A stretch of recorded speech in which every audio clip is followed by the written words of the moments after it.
welcome back to Sip Sip Knit. My name is Kim, and this is my podcast in which I talk about my crafty related endeavors, mostly knitting, sometimes crocheting, sometimes cross stitch, and very occasionally sometimes spinning.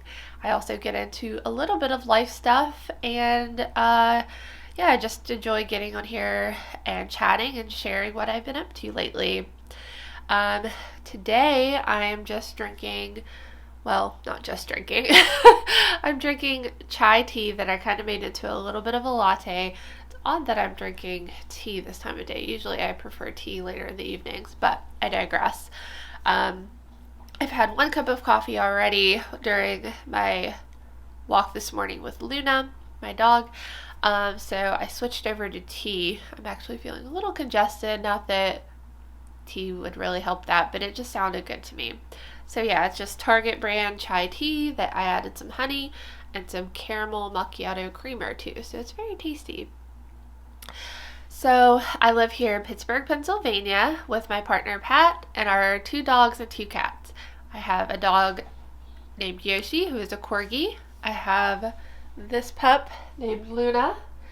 She is a rescue mix of Australian cattle dog and Australian shepherd.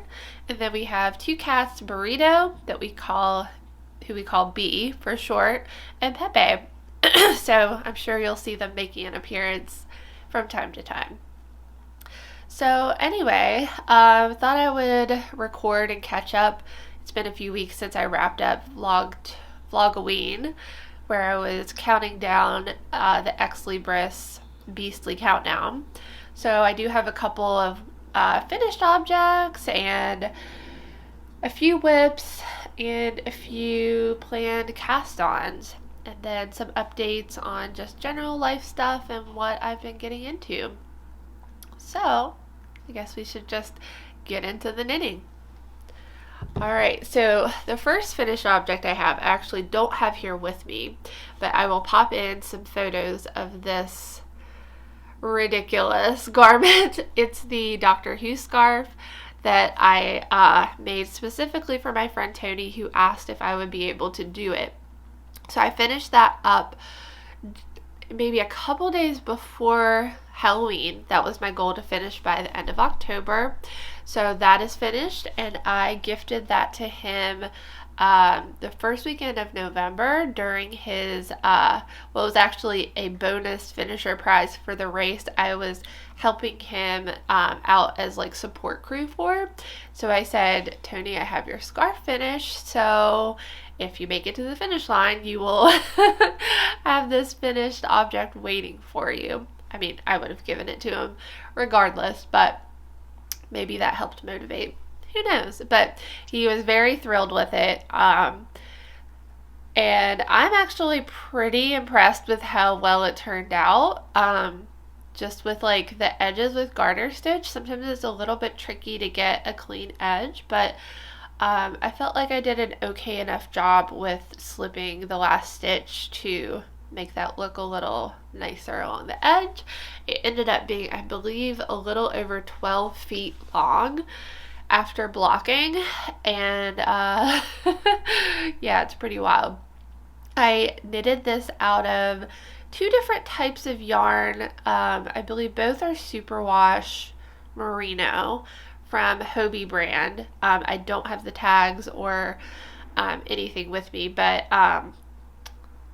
yeah, they were kind of budget merino that I found on Hobie's website, and was able to match the colors I needed to get as close to the original scarf as I could. So that is why I chose that. I did a lot of shopping around on KnitPick's website and various other kind of budget-friendly yarn websites. I knew Tony didn't want acrylic. He did prefer to have wool. So I was trying to find the right shades at the right price point for him. So I think it turned out pretty well. All right, moving on to the next finished object. I have my collective shawl, which is a pattern by Joji Locatelli.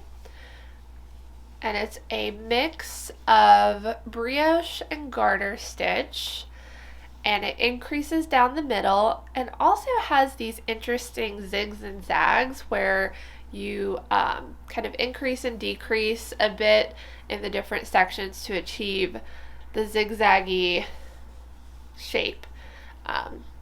It was a little easier to see when it was blocked out, but I kind of like how it creates that little bit of extra interest. And then the point at the end, I like how it lays.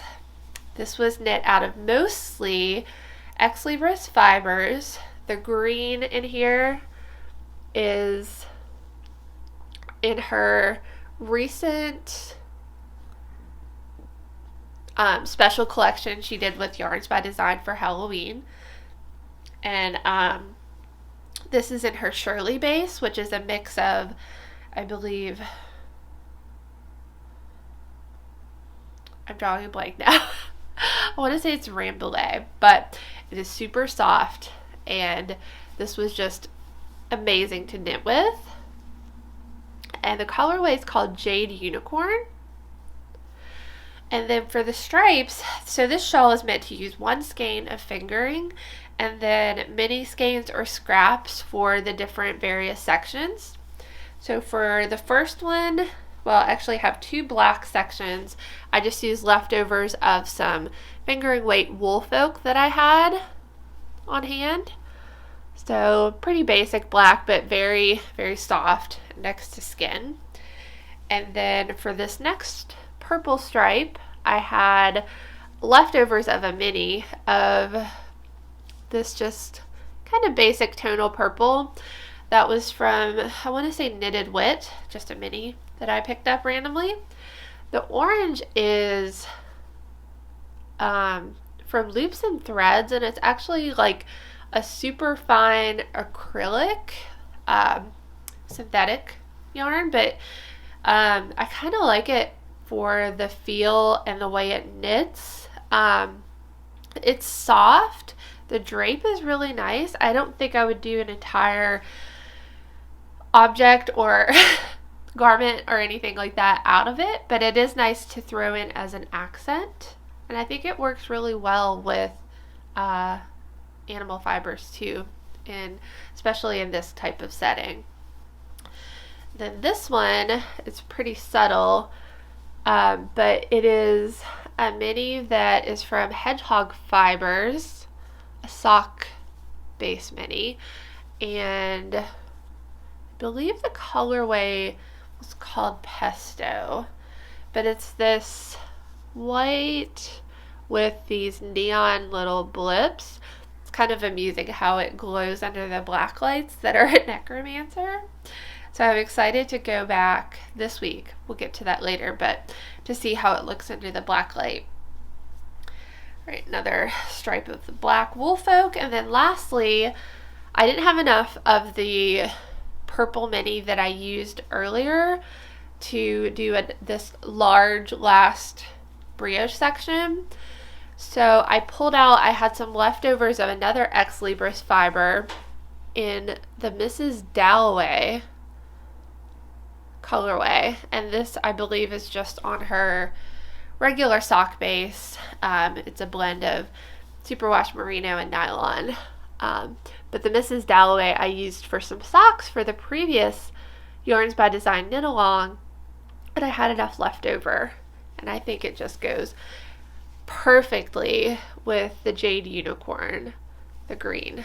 So very happy with this. I'll throw in, well, I'll just try it on here, but it drapes really nicely and it's not too heavy, so it works well for throwing on a fall day or even just wearing at my desk if it gets a little chilly.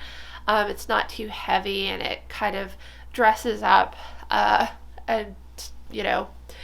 basic black shirt that I tend to wear a lot for work calls, and it adds a little interest. And yeah, very pleased with this.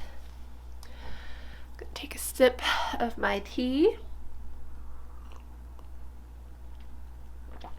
Okay, if I mentioned this, but it is a very cold and dreary day here in Pittsburgh. Winter has, I believe, begun basically since daylight savings time ended. It has gotten just chilly and gray and just your typical Pittsburgh. And I believe it's in like the 30s Fahrenheit right now.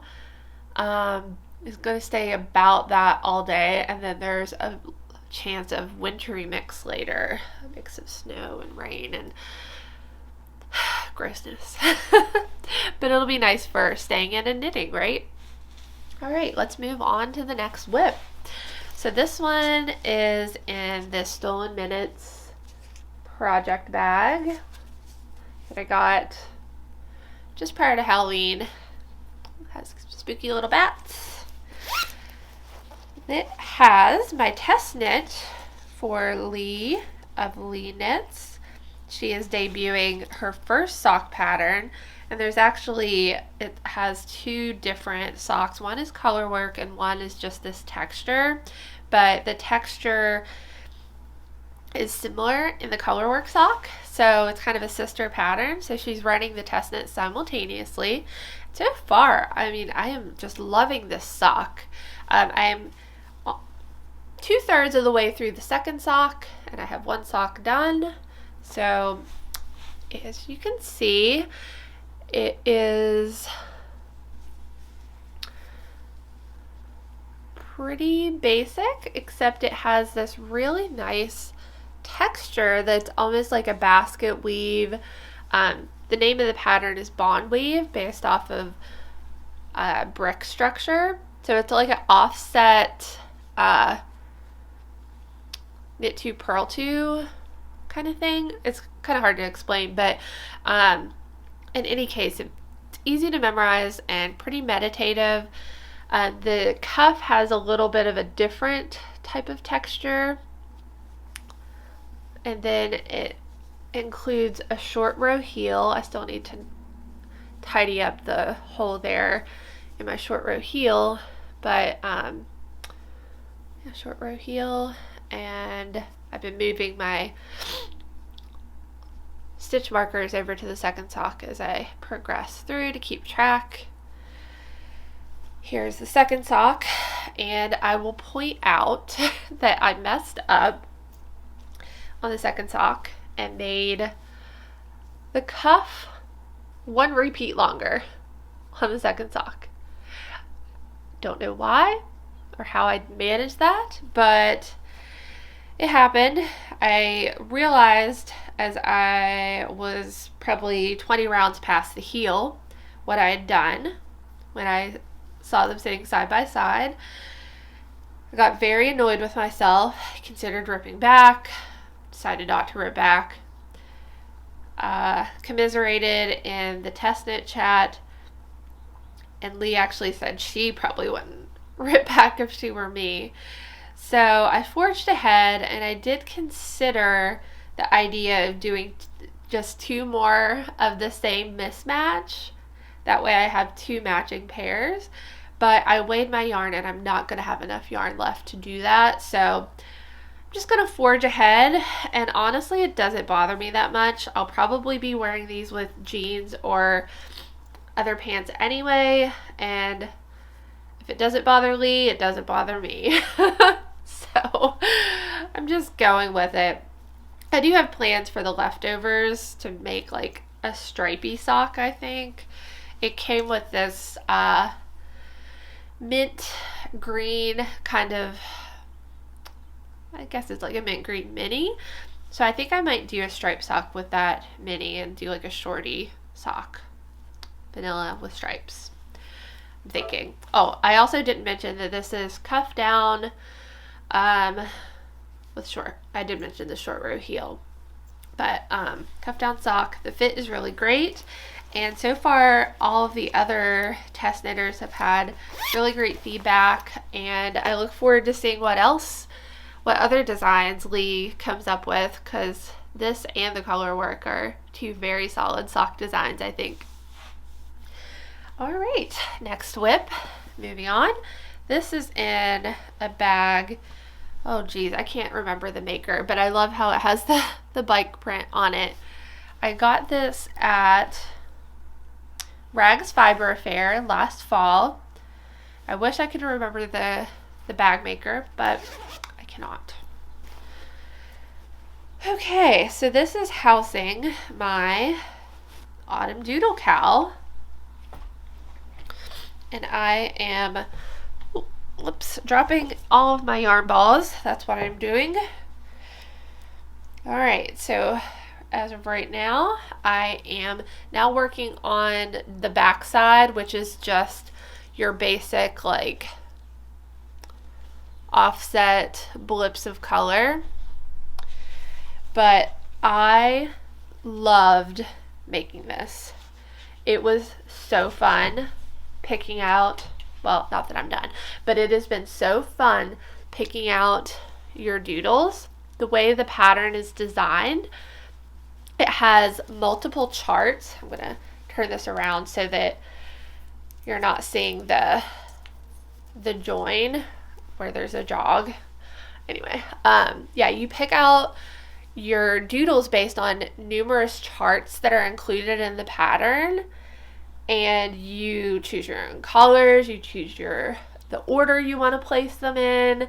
It is a 100% choose your own adventure type of pattern, and I just love that.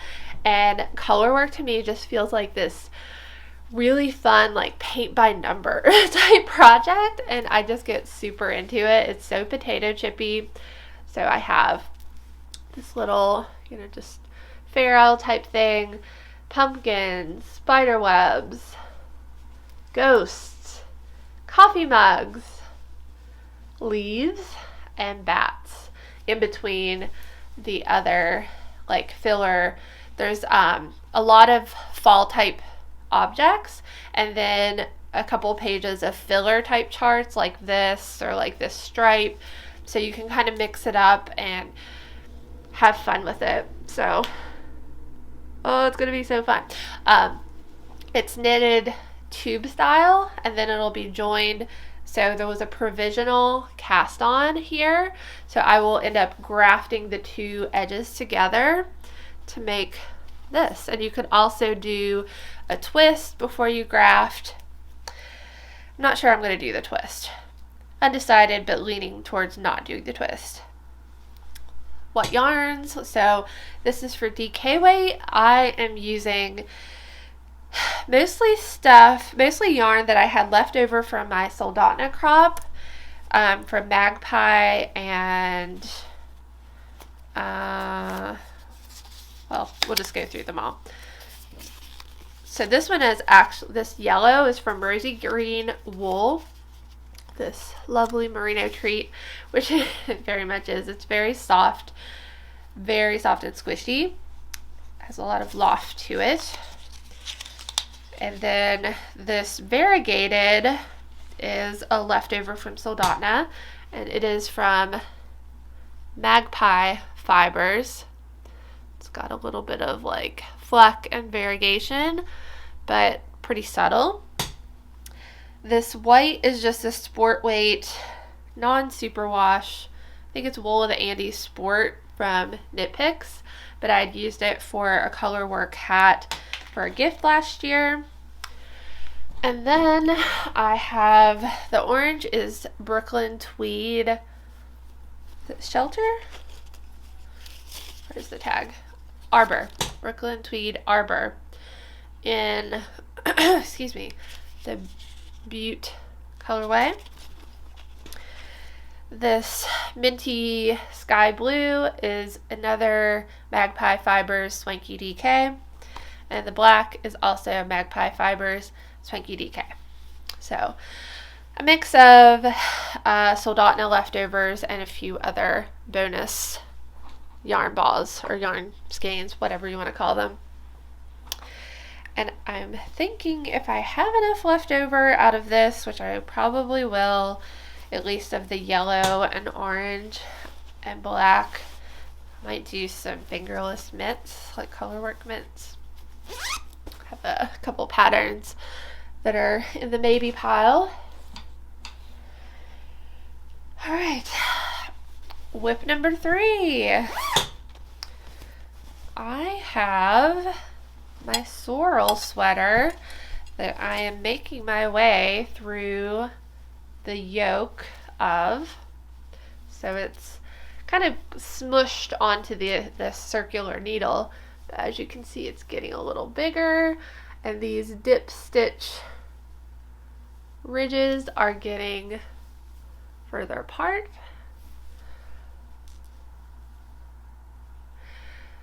I have to say, I am very excited to get through this yoke. There's 3 different charts, and I made it through chart 1, which is the biggest chart, and then I have 2 smaller charts to get through. It does a bit more increasing, and then there is going to be a little bit of variety in which ridges go down longer and which are shorter. And then once you get past doing the dip stitches and split first sleeves, you then are able to turn it inside out and just knit in the round, and I am looking forward to that. I love the look of how the dip stitches are, but all this purling in between combined with the dip stitches, which are a little bit awkward. It's not a difficult technique, but it's a little bit awkward to get the right tension, I guess. And with the yarn, the project being so squished on the needles, I don't know. It's just been kind of making my hands ache to work on it, so it's been a bit slow going, honestly, getting through the yoke. So I'm trying to power through, get through the yoke, and then just be able to cruise in the round for the body and the sleeves. I can't wait. So this I am knitting out of Fiber Optics yarn in their cashmere fingering weight base, which is 80% superwash merino, 10% cashmere, 10% nylon, in the Barista colorway. And I'm holding that with Magpie Fibers feather base, and the colorway is a little bit bougie. It's a 70% mohair, 30% silk blend. Okay, yeah, this is one where it's been a little bit of a struggle to keep the momentum going, because it's not been super duper process enjoyable for the yoke, aside from just seeing how it looks knitted up together. I love that. Sorry, feeling a little congested today. I mean, I have baseline congestion, but today feels a little extra. All right, so I have 2 whips that I've not been working on a whole bunch. This is a sock, a stripy sock, that I probably haven't done any more process or had any more progress since my last episode, but I am using a Summer Lee pattern. I believe it's from the Sailor sock set, and I'm using Knit Picks Stroll Tweed fingering weight in these 2 colors. This is also residing in my cute corgi project pouch. Can't remember the design or the bag maker, but I did purchase this at Maryland Sheep & Wool. And lastly, I don't even know if it's worth showing, but been in timeout forever, is my Vertices Unite shawl. And it's not been in timeout for any reason besides I just got bored with it and didn't feel like knitting on it. I had other exciting things I wanted to knit on, so that's what I did. But I've been in a finishing mood, so I'm hoping to pick this up back up after finishing my autumn doodle cowl. Kind of learning about myself that I like having one of each type of project. Like I like having one sock, one garment, one accessory or something, and I like limiting it to 2 or 3 whips. I think is my comfort zone, like 2 or 3. More than that starts to feel a little bit too much. So it's a little bit of a dance trying to find the right rhythm of finishing and starting new projects. So, with the holidays coming up, I went back and forth about whether or not I was going to try to make any gift knits, and ended up deciding that I would make a couple of items for my mother, my mom, and my sister. They and my partner are probably the only few that I feel are truly knit-worthy. Like they really do appreciate and understand and value the knits that I gift them. So yeah, I've just been kind of prioritizing them more. Excuse me. Let's go back. So with the holidays coming up, I kind of went back and forth about whether I would try to make any handmade gifts. And now that it's mid-November, I don't have a ton of time left to even do that. But I think I am going to try to make a couple small items for my mom and sister. They do really appreciate and value having the hand knit items. They're some of the few that I really feel in my life that are knit-worthy. So, and I'm not going super crazy overboard with Christmas gifts in general this year. I've tried to urge my whole entire family to scale it back, but I'm going to get stuff for them and my nieces and my partner. So I think part of their gift is going to be a hat and mitts combo that I'm going to make out of some bulky weight yarn that I just ordered from Knit Picks.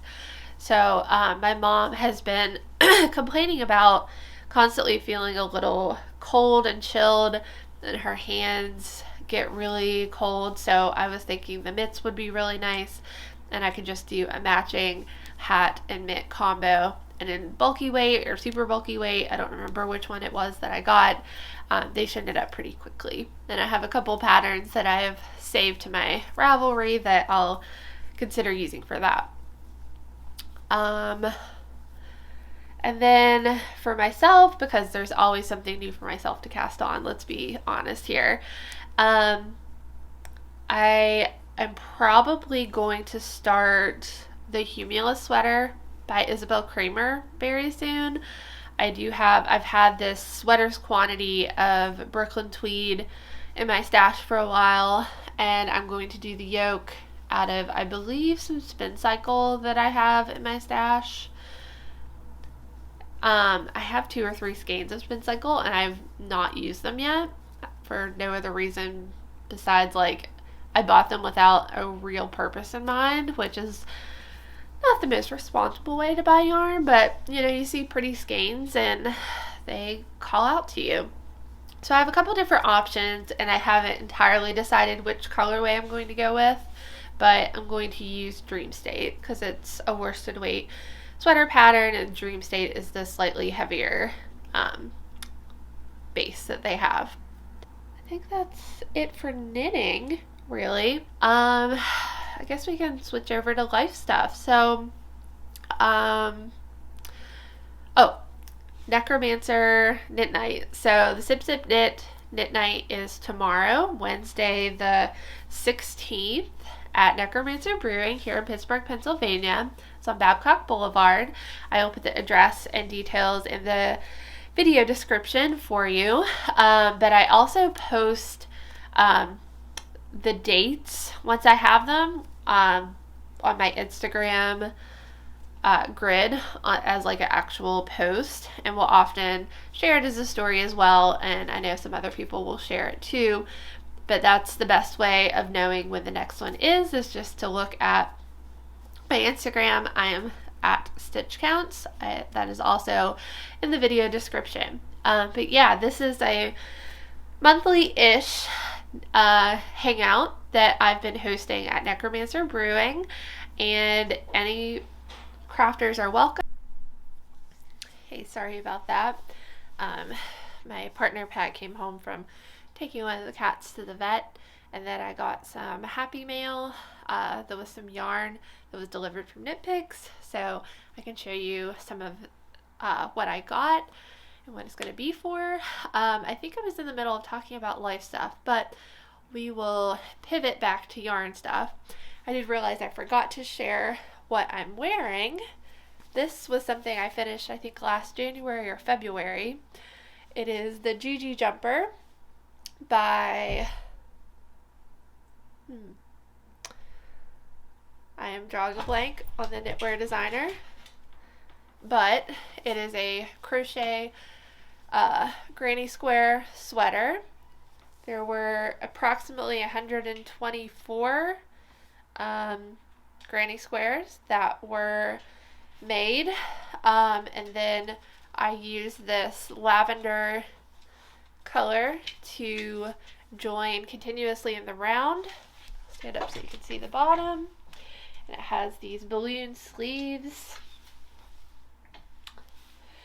So yeah, I worked on the granny squares most of last year in 2021, and then finally finished and joined them all together in like January or February.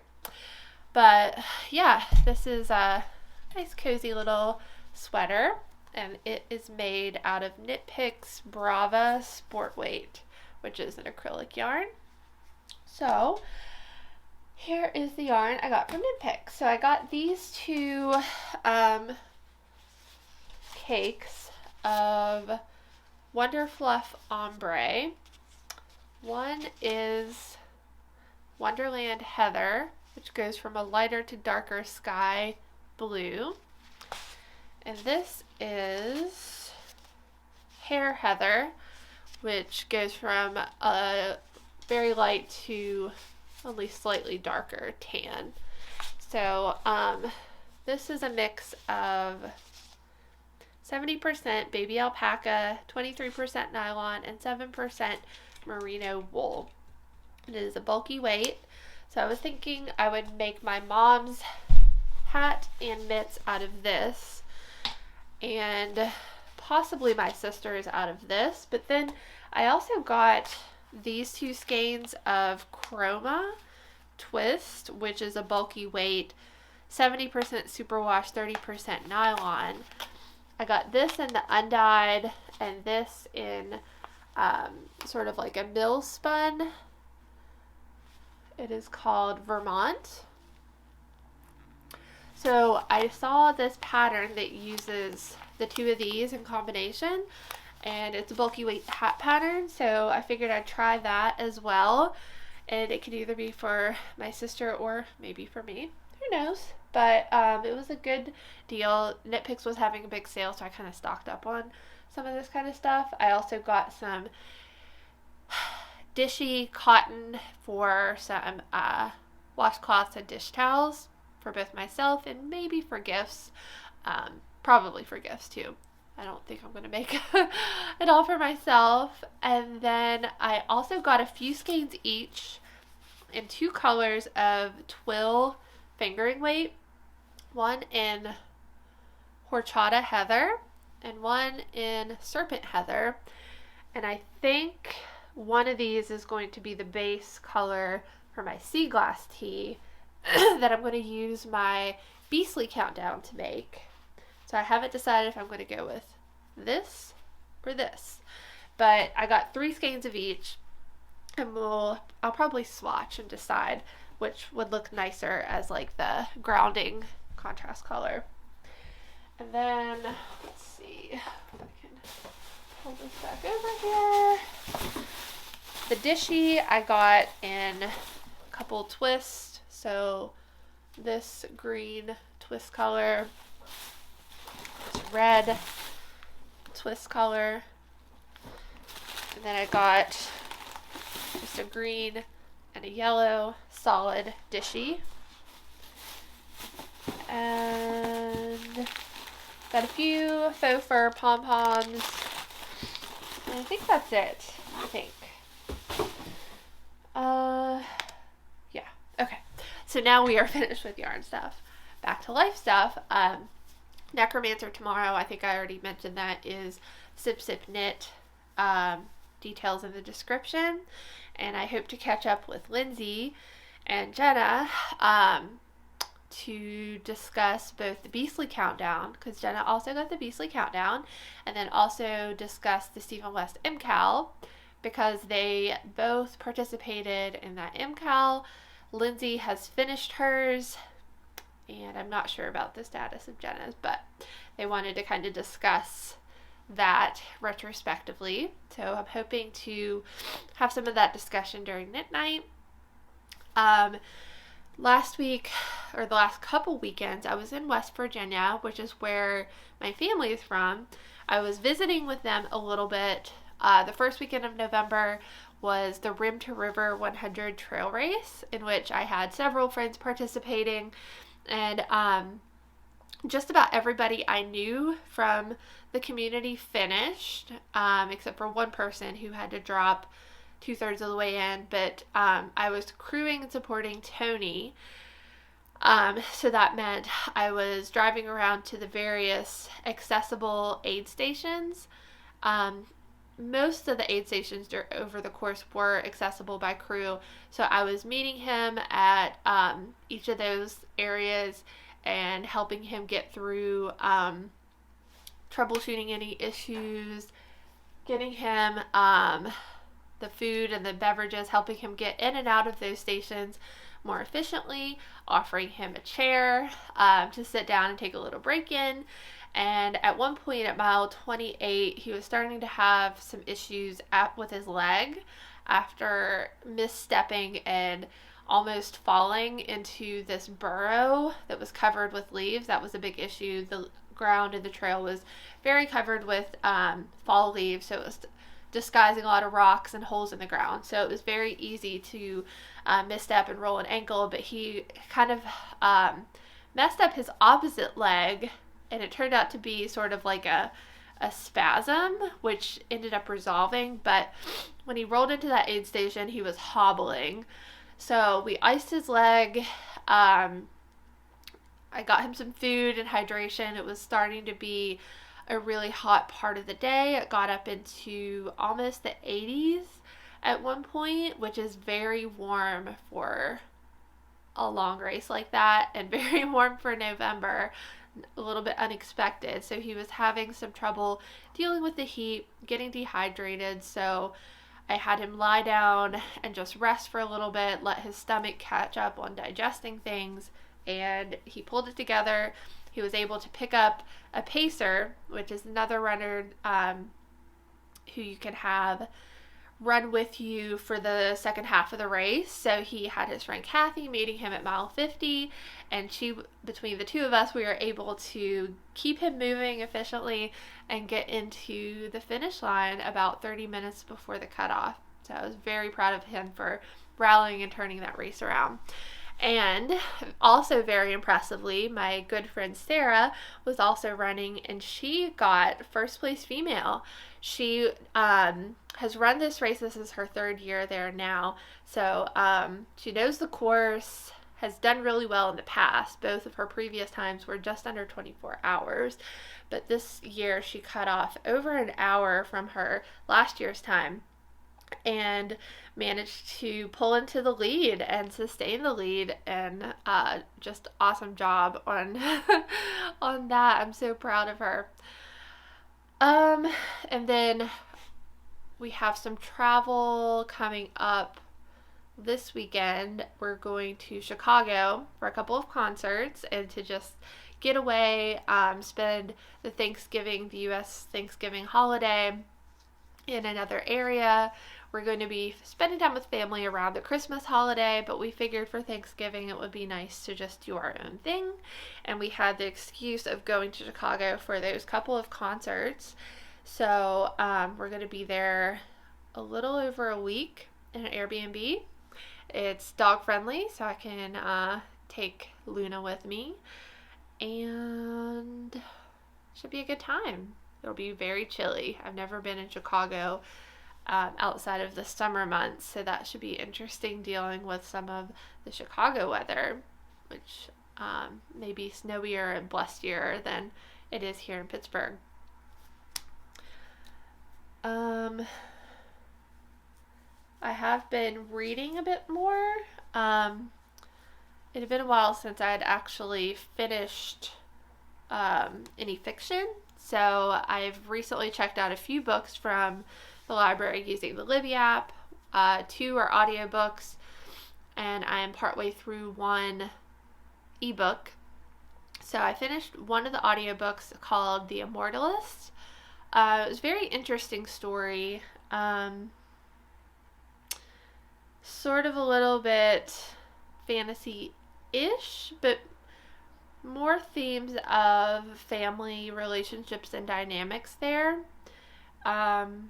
Tells the story sort of each section of the book focuses on each of the 4 children in this family, and a different few years in time of their life, and kind of how all of that intersects around a theme of the prophesized date of deaths of each of them when they were kids and went to this fortune teller. So, yeah, it was interesting, but there were some really slow parts, and some of it I didn't really appreciate the writing all that much, but I liked the subject matter, and their stories were interesting, and it was captivating enough to keep me occupied during some of my driving that I've done the last few weeks. And then the book I'm reading now is called The Midnight Library, and that is by Matt Haig. Oh, I'm sorry. I think The Immortalist is by Chloe Benjamin. But Midnight Library, I'm about 40% through. That is by Matt Haig.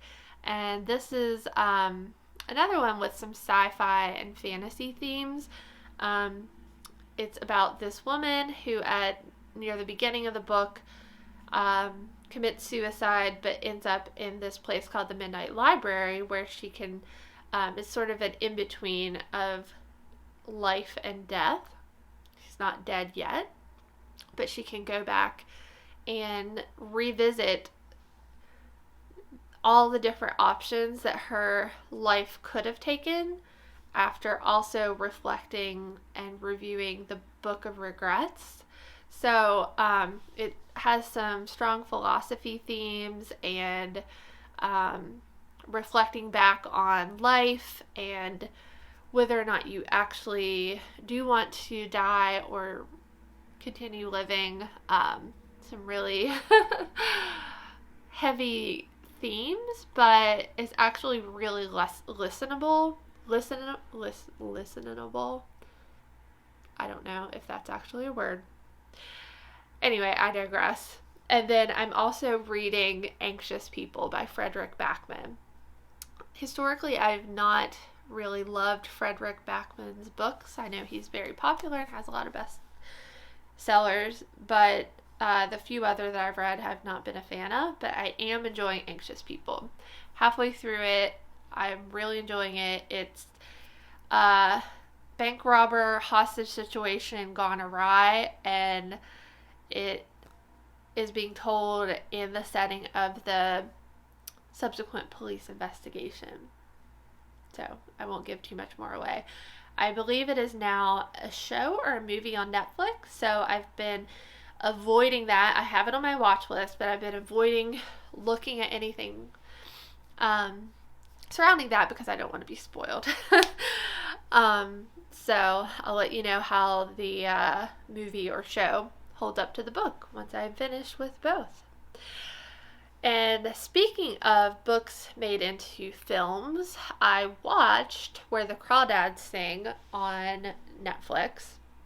Read this book about 3 or 4 years ago as a pick for my book club and really loved the book. Loved the book. I think I gave it like 4 or 5 stars on Goodreads. I don't know. But loved the book.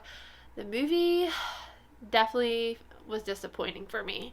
I felt like they really glossed over a lot of her close ties to nature, and it focused more on her romantic relationships, and it, in my mind, in my opinion, portrayed her as a weaker character and didn't really give her credit for how hard it was to trust some of these people. So I did not enjoy the film adaptation very much, especially not as much as the book. If I would have watched the movie without having read the book, maybe I would have enjoyed it more as like a love story, but anyway, that's just my opinion, that the movie did not hold up as well as the book, which is often the case, I found. In my experience, it's hard to really portray a book in film. Sometimes a series can really do it better justice as far as really getting into the nuances that a book can provide. So anyway, I'm getting a little lengthy here, so I'm going to wrap up, and I hope to record a little bit of footage while I'm in Chicago, and maybe even do an update while I'm there. We'll see how the week goes. In any case, hope you're having a great month, and I will talk to you soon. Bye.